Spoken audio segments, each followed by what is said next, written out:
wabarakatuh. It's a great pleasure to be back in Korea one more time and with these young people.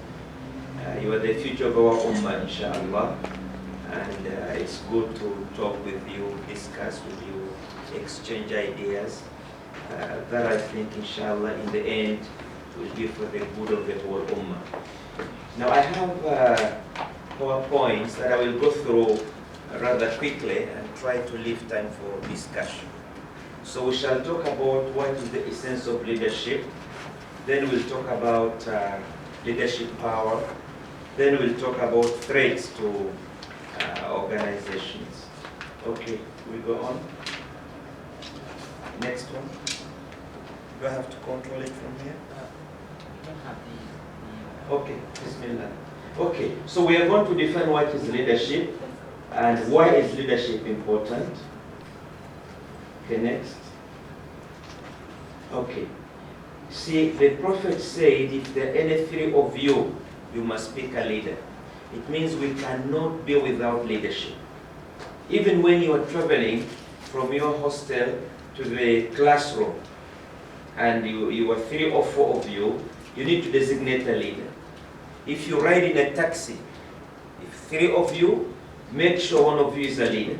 Because when there is some problem, if everybody speaks, there will be confusion. But one should speak. So having a leader is the most important determinant of success. Now, the leadership is a function that all of us are involved. Not only the leaders, the followers also are involved. And when leadership is wrong, we go wrong.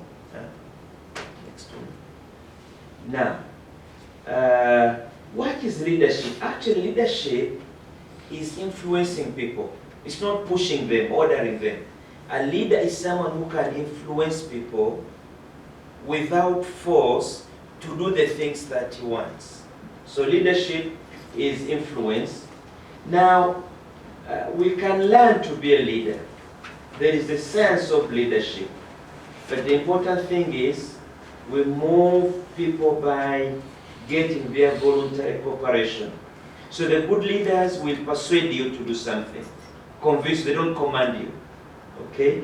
They do not depend on their authority or power, but they depend on persuasion and giving a good example. Now, anybody can be a leader, actually. You can learn to be a leader. Nobody is born a leader. Anybody can learn to be a leader. That's why we have got these programs on leadership. Okay. Now, there are no specific people who are leaders and others who are followers. See, when we're in the Salah, the Imam is the leader of the Salah. When we go to play football, there may be a captain of the team. Now the Imam is a follower. This is very important. To be a good leader, you must also be ready to be a good follower. Because it changes. In the Salah, it's a situation, the Imam is the leader. In the football, you have got a different leader. On the street, you can get a different leader. We are always successful if we are able to change. You know when you're a follower, you know when you are a leader. Also like in the house, the husband is the leader on some things. He speaks, they have to follow him. On some other things, the mother speaks. And people follow. So there is this dynamic interaction between being a leader and being a follower, and we can interchange the roles. I want to emphasize the bottom thing, that as the Prophet said, oh, is this a hadith or athar? I forgot. Sayyidul Qawm Khadimuhum. The boss is the servant.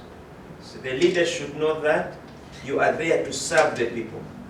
Leadership is about service, serving others. Sayyidul Qawm Khadimuhum. Next one. Yeah. Now, great leadership makes a difference, really. Being a good leader makes a difference. Being a bad leader makes a difference. So we need to learn to be good leaders. Good leaders actually have got an objective, a vision that they want to fulfill. They are not after power. They are not after control. They have got a high motivation.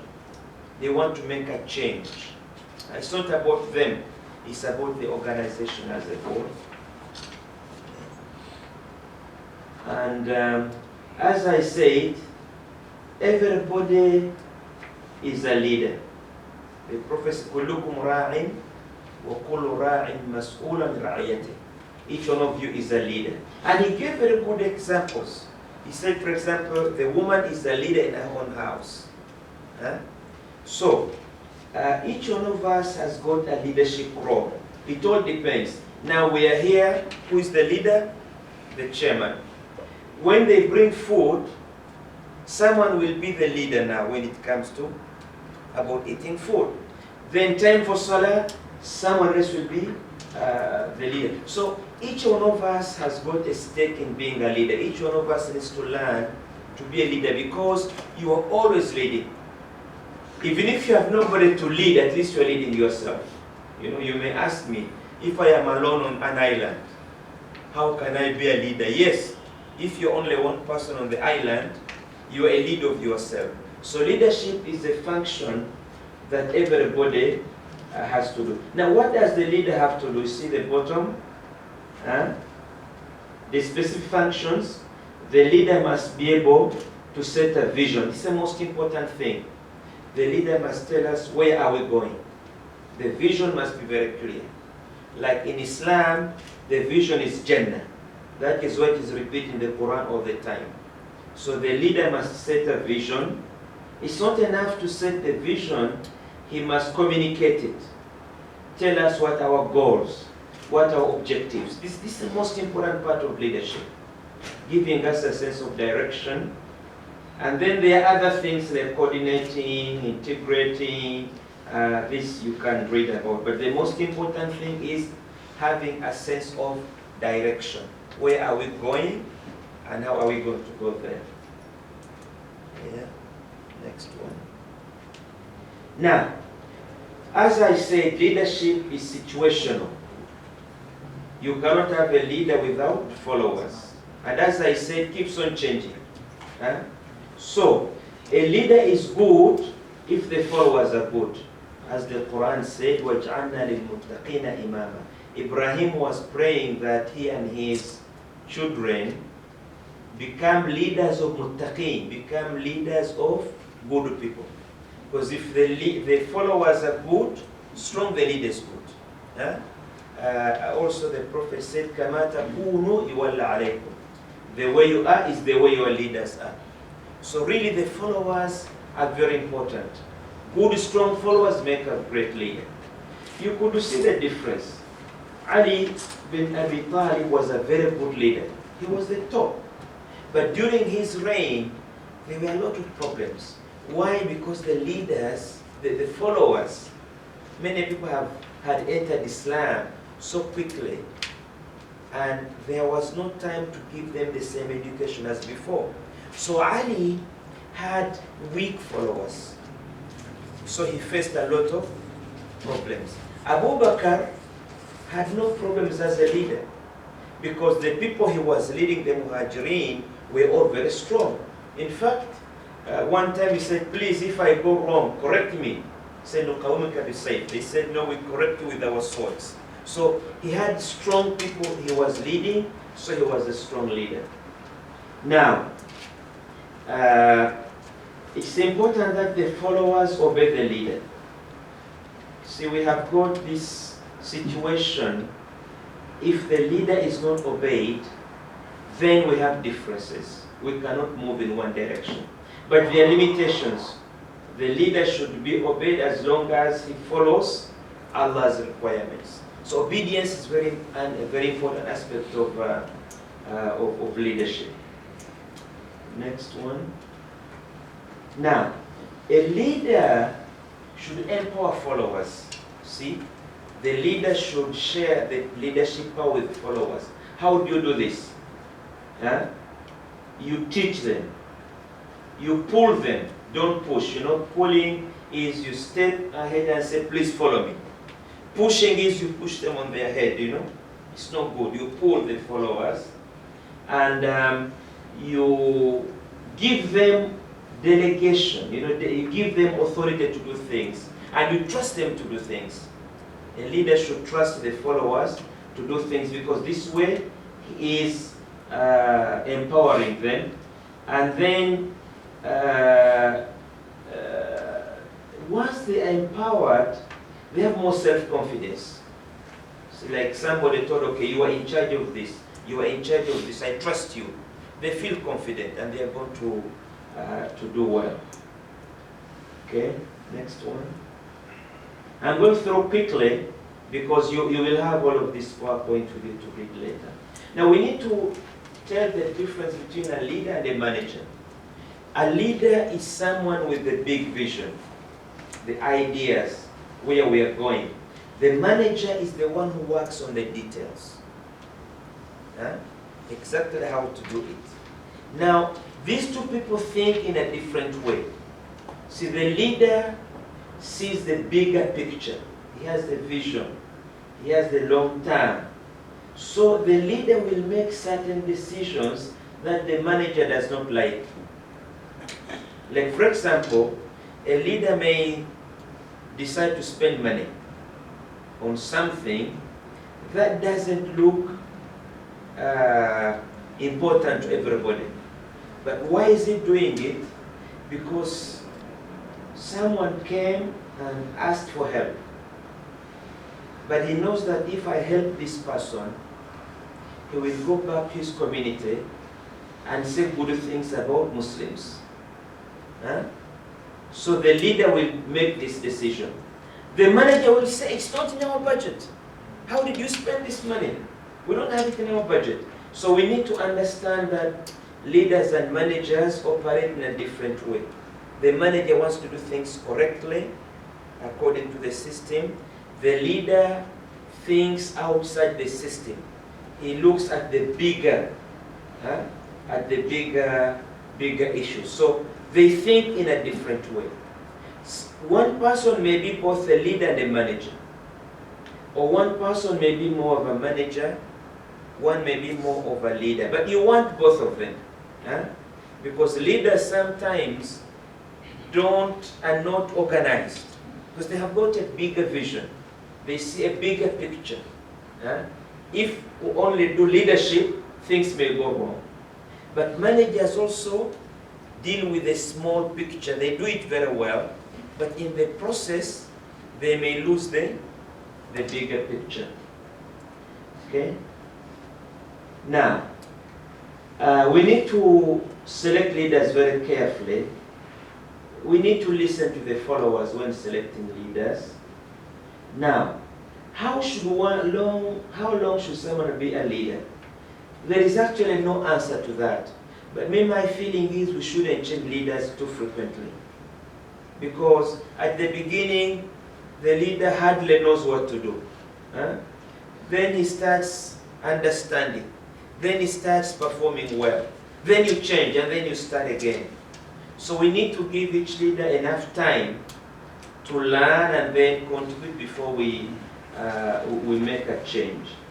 So frequent changes lead to instability, but also keeping the same leader forever is also not good because we need to have a new blood in the organization. Next one. Now, to be a leader, there are problems. That's why not everybody should accept to be a leader, because it's a difficult situation. The Prophet told Abu Dharr al-Ghifari that لا تترك الإمام or الإمارة. Don't go for leadership. Why? Because he told him you are weak, you cannot manage. So a leader, sometimes you have to take responsibility for mistakes that you didn't make. You know, one of the followers, he has to do something and he makes a mistake, but you are the one to carry it. A leader will never say that was not my job. Anything that goes wrong in the organization, you are responsible. Okay? Even if you didn't know what they were doing. But if something goes good in the organization, you say the followers did it.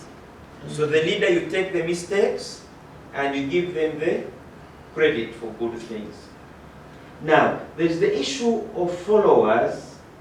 They have to be loyal, and they have to give good advice to the leader. Now, the leader sometimes may have a problem. He may be ahead of the followers. You know, he may be thinking ahead. Like the Prophet ﷺ in Mecca, the Sahabis tell him, look, they are killing us, they are beating us, let us do something. He used to say, وَلَكِنَّكُمْ تَسْتَعْجِلُونَ. You people are in a hurry. Because a leader sometimes sees further than the followers. And this may be a problem. This may be a problem. At the Treaty of Hudaybiyah, you know about Hudaybiyah? You all know about Hudaybiyah? Not only. Okay, let me tell you briefly. The Prophet and his companions came to Mecca to make Umrah. The Quraysh stopped them from making Umrah. Then they had a discussion. Said, okay, they agreed that you don't make Umrah this year, but you can make Umrah next year. Said, fine, I will go back. Then they told him, if any Muslim comes from Medina to Mecca, we will keep him. Said, okay. But if any non-Muslims leaves Mecca to go to Medina, you will return him. The Prophet said, yes. So the companions were very angry.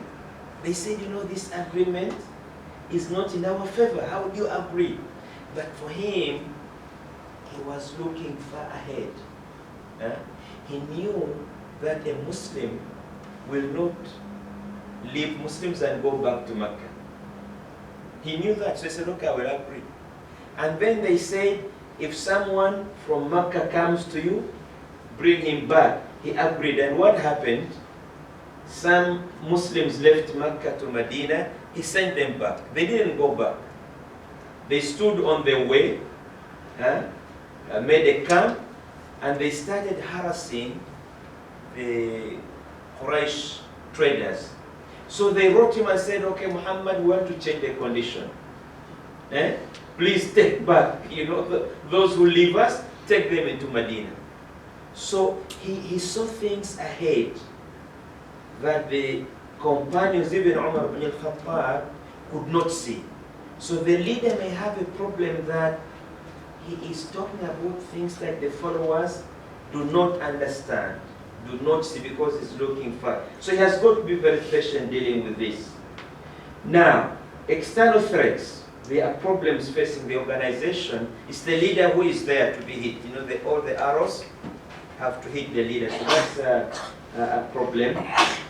But the leader must be accessible. That's another issue. So, if you're a leader, you get disturbed. People call you, visit you. You know, you have no time to yourself. So, to be a leader, you need to be aware that you have all of these problems and you must be able to face them. Okay. Now, there are some things we learn from the Quran. Leadership comes after a trial. وَإِذِ ابْتَلَى إِبْرَاهِيمَ رَبُّهُ بِكَلِمَاتٍ فَأَتَمَّهُنَّ قَالَ إِنِّي جَاعِلُكَ لِلنَّاسِ إِمَامًا. Before Ibrahim was made a leader, Allah tested him. You know, leadership comes after test. And you know what he said again?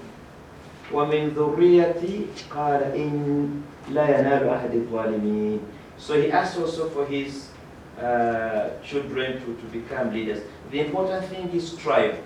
A leader is tried. There are many difficulties, many problems.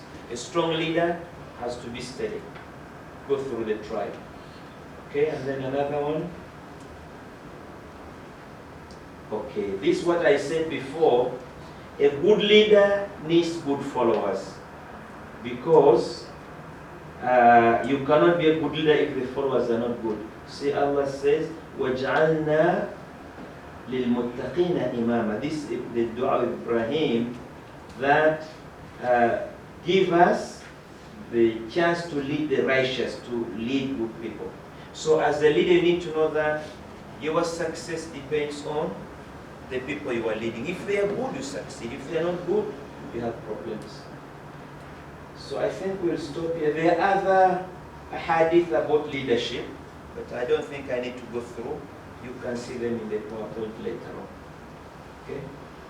Any questions so far? We got the next one? Yeah. And the next PowerPoint. Okay, now I want to talk about leadership power. To be a leader, you must have power. Yeah? But what does leadership power mean? What does leadership power mean? Okay.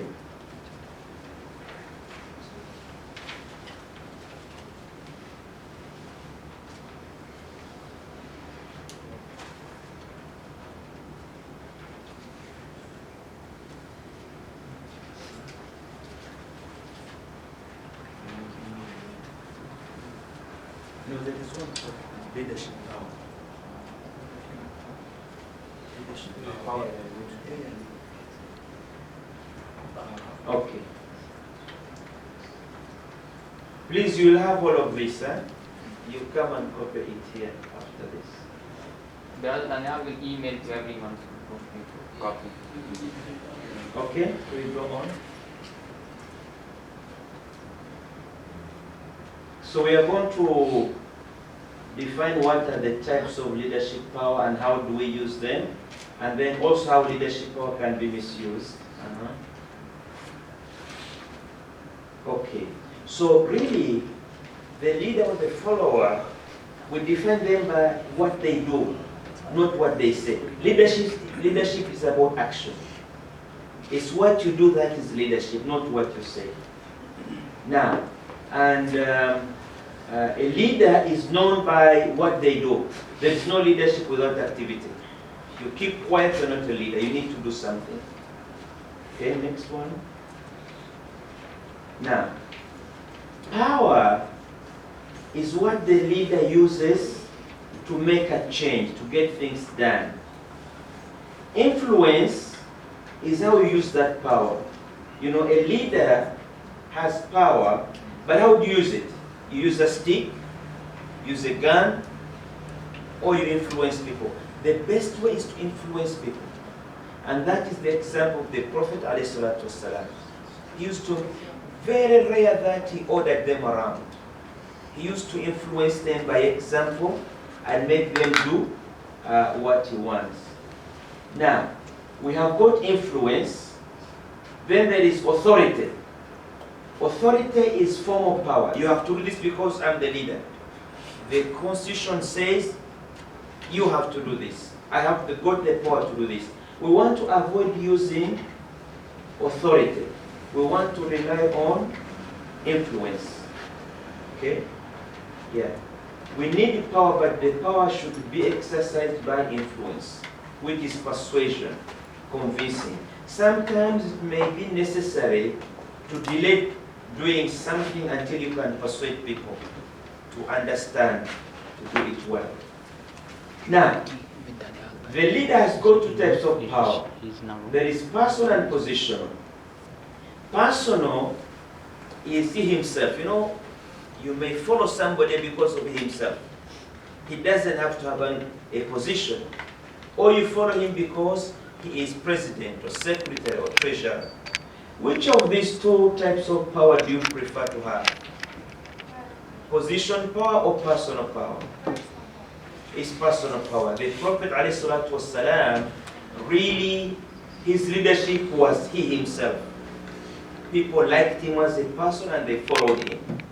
He didn't have to tell them, I'm prophet, you have to follow me. No. It's the personal power. So to get personal power, it depends on character,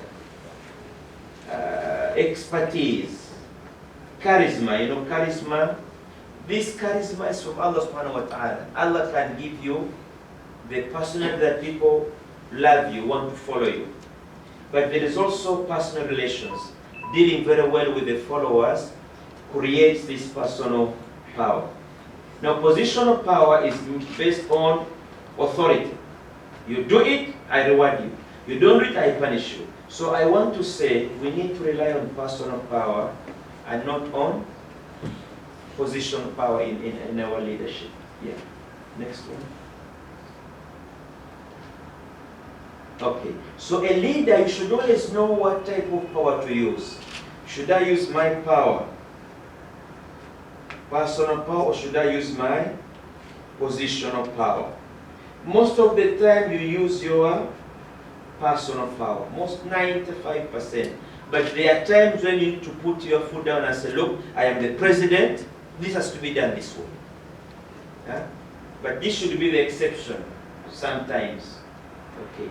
Now, how do we get followers to comply? Most of the time we need to persuade them by reasoning, appealing to them. We may use pressure or rewards or negotiation, but rational persuasion is the best way of getting people to follow. The Prophet ﷺ, in many occasions, he used to preach to people. When he saw things are too complicated for them, he changes the topic and talks about other things. Because the leader always, you want to persuade them. So if persuasion is not working, you pull back and approach in a different way. Now, and a leader, you need to make small demands. You know, you ask the followers for something small. Don't ask for something big. Don't tell them, go and make a conference. Ask them to make a small seminar.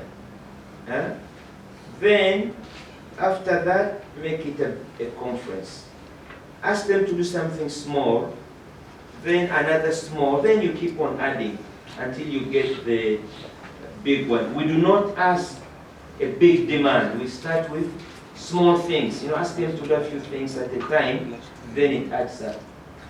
Next one. Credibility. It's very important for a leader to have credibility. What does this mean? It means what you say is what you do. Omar ibn al-Khattab, before he went to the mosque to tell Muslims what to do, he used to collect all his family and tell them, look, I am going to tell Muslims this, this, and this. I want to make sure that you people in my family are doing it. Because he doesn't want to say something that he's not doing. So this is credibility. You must be competent and honest and self-confidence. There must be trust to build credibility. And this means also keeping promises. A leader should keep promises. You know, whenever you do things, you keep promises. You don't break promises. And that means that don't promise. Promise very little. Because once you promise, you need to keep the promise. Yeah. Okay, next. Now, this is a little exercise about types of leadership power. Okay? As a leader, you can reward people. You can punish them.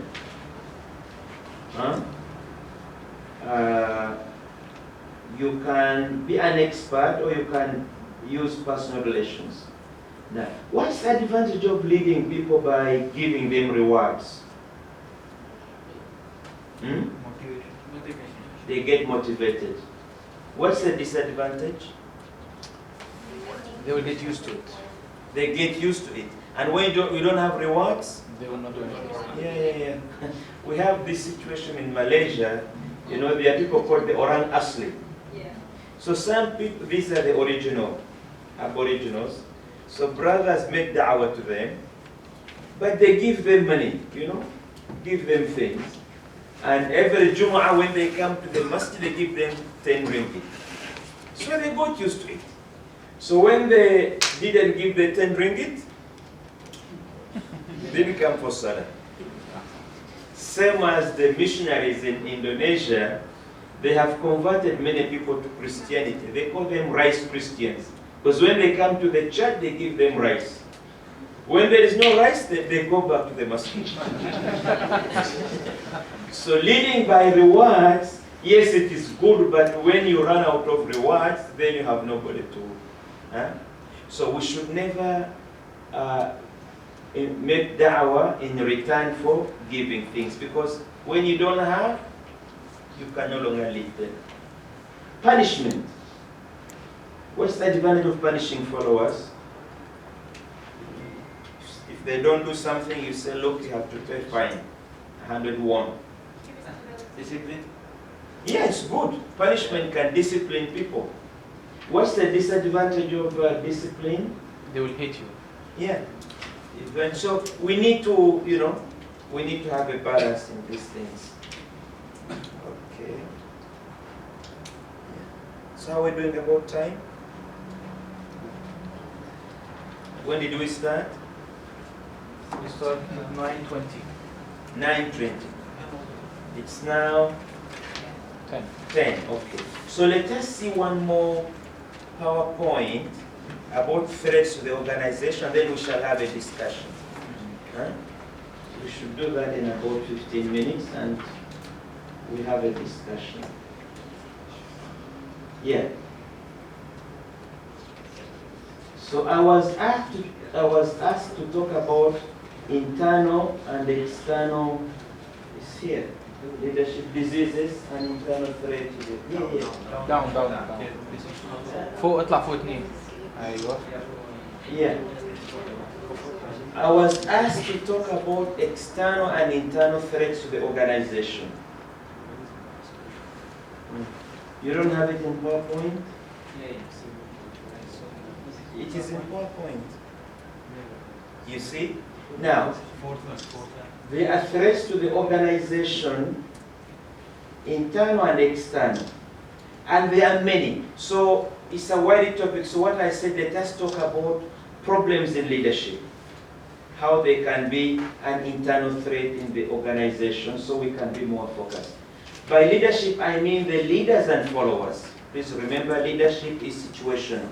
Leadership is both.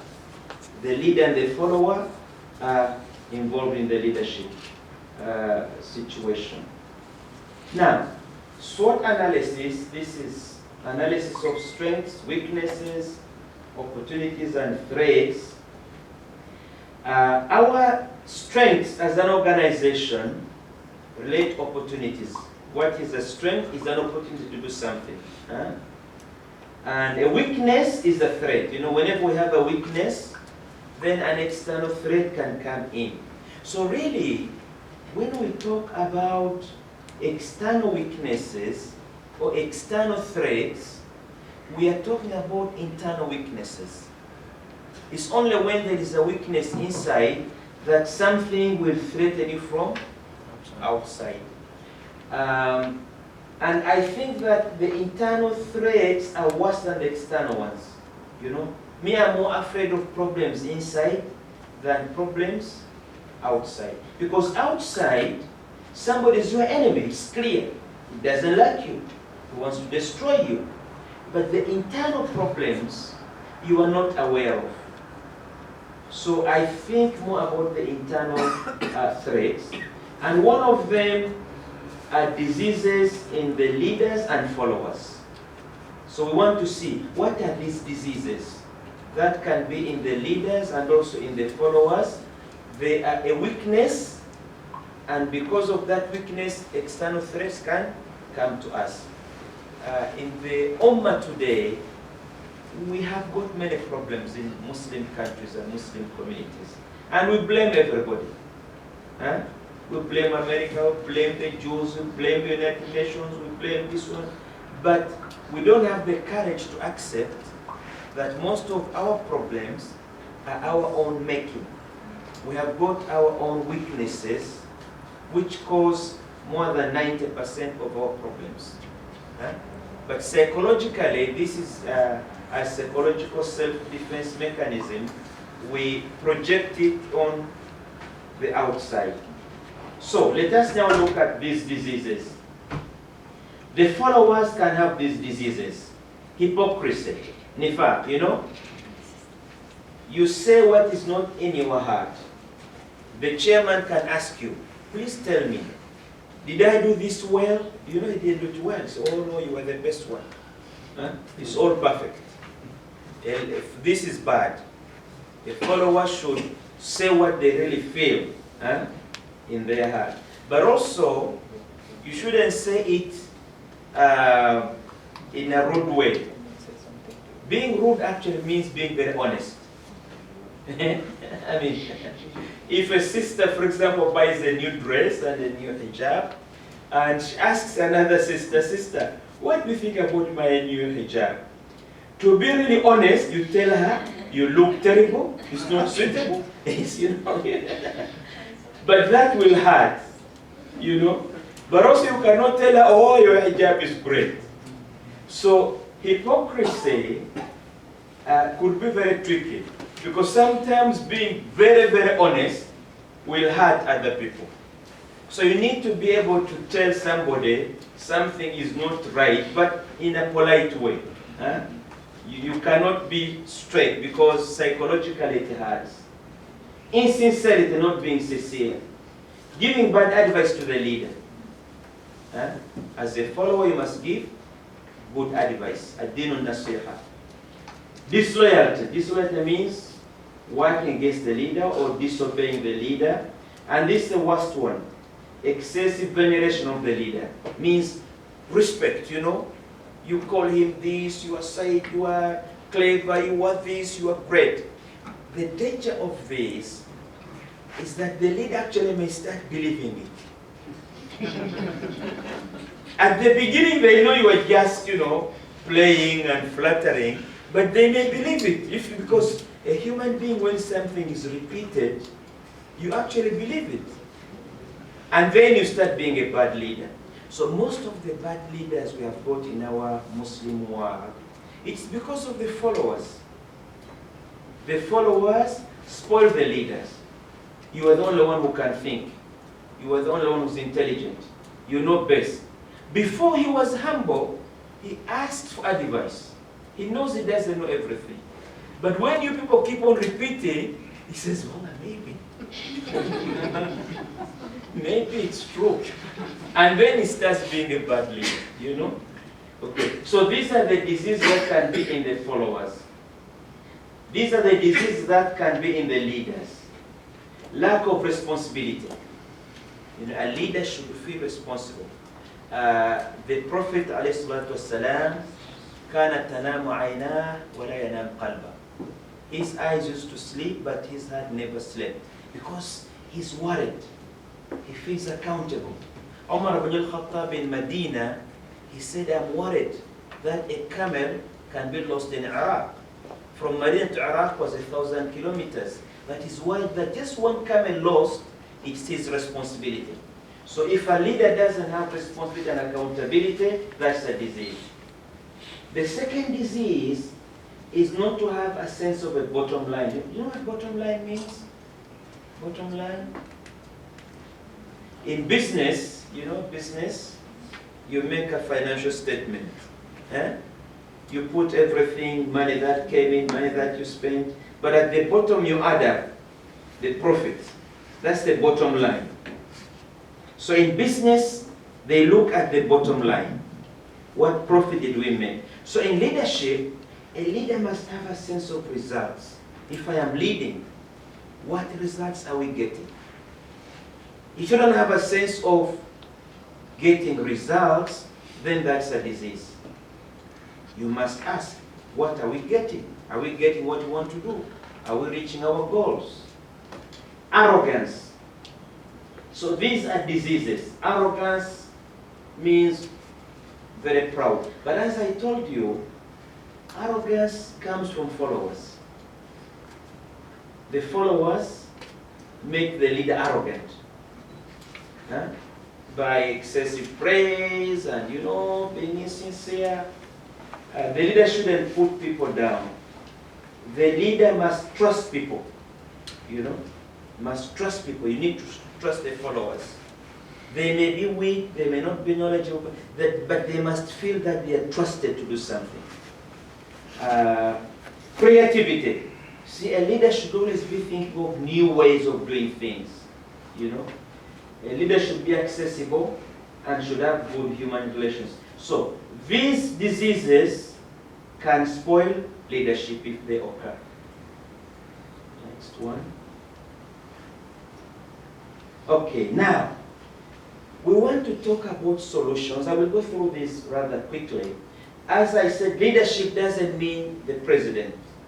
Leadership means the president and the followers. Huh? So how do we solve these leadership problems? The first one is tazkiyatun nafs. You know, we need to clean the inside. Huh? Our personality. You know, the human being, how much do we have? 25 minutes. Huh? 25 minutes. I want to leave time for discussion. Okay, let us finish this in... We started a bit late, so Okay, let's do this in 10 minutes. The human being is a dual creation. We are two. There is the body and there is the nafs. The nafs or ruh is the essence of the person. Who you are is your nafs. Because this body is not permanent. For example, your body that you have today, you didn't have it 6 months ago. See, every day, the cells of the body die, and new ones are made from the food that you eat.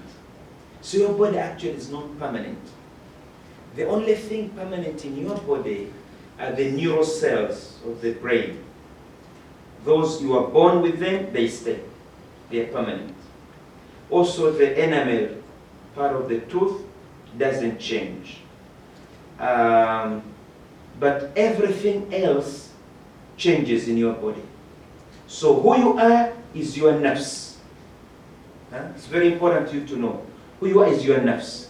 So when we talk about improvement, we talk about improvement of the nafs, tazkiyatun nafs. Tazkiyah means purification of the nafs. That's your essence, your inside. Now, the nafs has got 3 levels. There's a nafs al-ammara. And nafs al-ammara is the nafs that, you know, you hear that thing, abuse him. Talk about this one. Do this. There is something that prompts you to do evil. You know, it's always there. Quran says, وَمَا أُبَرِّئُ نَفْسِي إِنَّ النَّفْسَ الْأَمَّارَةَ بِالسُّوءِ. And nafs al-ammara is that part of you that pushes you to do bad things. All of us have got it. Then, if you work hard in your salah and ibadah, you can rise to the level of nafs lawama. Nafs lawama is a nafs that has got a conscience. You know, when you do something, is that right? You are worried about making mistakes. This is a higher level.